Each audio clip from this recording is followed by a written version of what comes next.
Hey everyone, so GCSEs are coming up very soon, and by now most people are moving on to doing past papers and questions. If you haven't got there yet, then don't worry, but in this video I'm going to be discussing how to do past papers effectively to make sure you get 7's, 8's and 9's. I'll be going through a couple of different tips and tricks that I use to get top grades, and how exactly past papers, if done effectively, can really help you improve. But let's start off with the first tip, and that is to always read the question, but more specifically the command words. Okay, so we're going to be starting off with this biology paper in terms of just going through command words, seeing what command words are, what the different types are, and how you can use them to make sure that you don't make the same mistakes in terms of answering the questions when it comes to the actual paper. So the first question that comes up here, let me just switch to the pencil. So state 2 ways in which the structure of the yeast cell differs from the structure of the bacterial cell. So we're going to talk about this command word, so state. So 2 different things. You're going to put 1 point here and the second point here. Don't be like me, don't elaborate on this point, like talk about it. Even if you put the right point, just one single word, you will get a mark. So you will get these marks. So now let me scroll down to, okay, so this is one of the big ones, describe. So coming back to describing the functions of white blood cells, so I'm going to say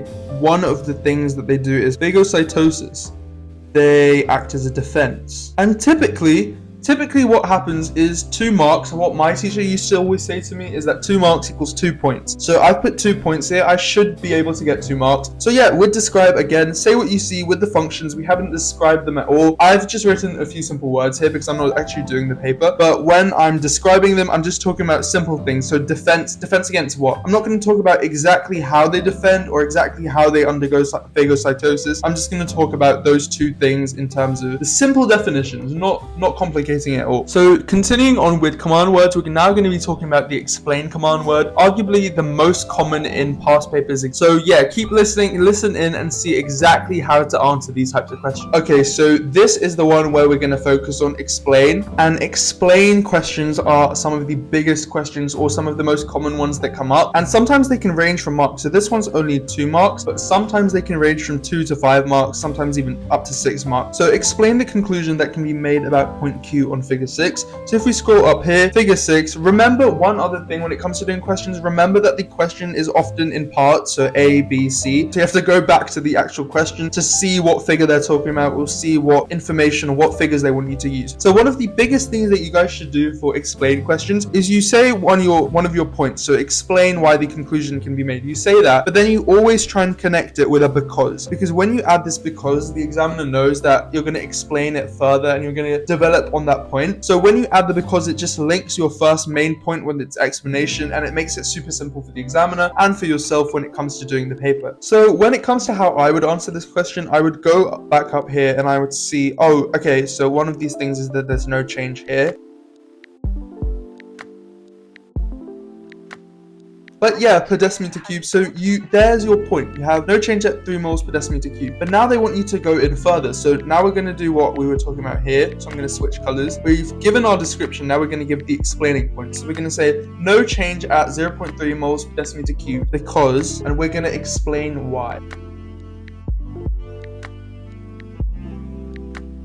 But yeah, so there's no change at 0.3 moles per decimeter cube because there's no net change or net movement of water, I mean. We made a point here and we wrote the point here, and then we added the because here and we did the because here, and then we added the explanation. So when we go to the mark scheme, let me just get rid of that. When we go to the mark scheme for this, there's no change in mass at 0.3 moles per decimeter cubed, and because there is no net movement of water. So in this next tip, I'm going to be talking about time management for more specifically past papers, how you do the past paper to make sure that you get the most out of it, but then also in terms of time management, answering all the questions and being able to complete them in the set time. So now I've scrolled back up to the top of the paper and we're going to be talking about time management. I'm just going to focus on this paper and then for the next few tips move on to some others. But yeah, for time management, what you need to remember is when it comes to practicing past papers, doing past papers, you don't necessarily have to complete all the questions on that day. So I'd go through and I'd see the question that I'd find hard and then I'd only do those in that past paper. Okay, now switching to a full paper. When we're going through the paper, one of the best things things for time management that I always found is when you go through the paper, you want to start from the front. Easier questions are at the front.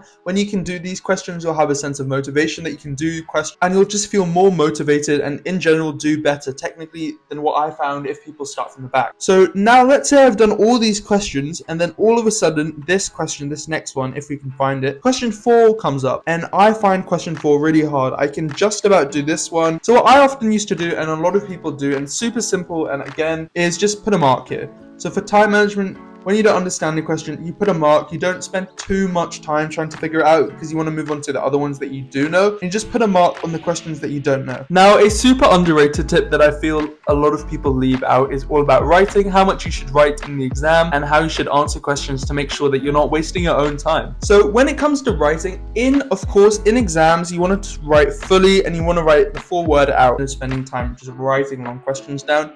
What I would do is, so when it comes to this question, explain how an adult develops immunity to the toxin. So this toxin is decrease of that. I would start using shorthand. So for adult, I would just put A, and then for increase, I would put increased up arrow. If for decrease, I would just put a down arrow. For therefore, this is a tip we got taught by chemistry. I would just put 3 dots over here for therefore. And of course, this is a tip only really linked to past papers. Like, you should never do this stuff in an actual paper. Thank you so much for watching. I really hope you guys found this video useful, and that if you did enjoy it, please make sure to like, share, comment, and subscribe.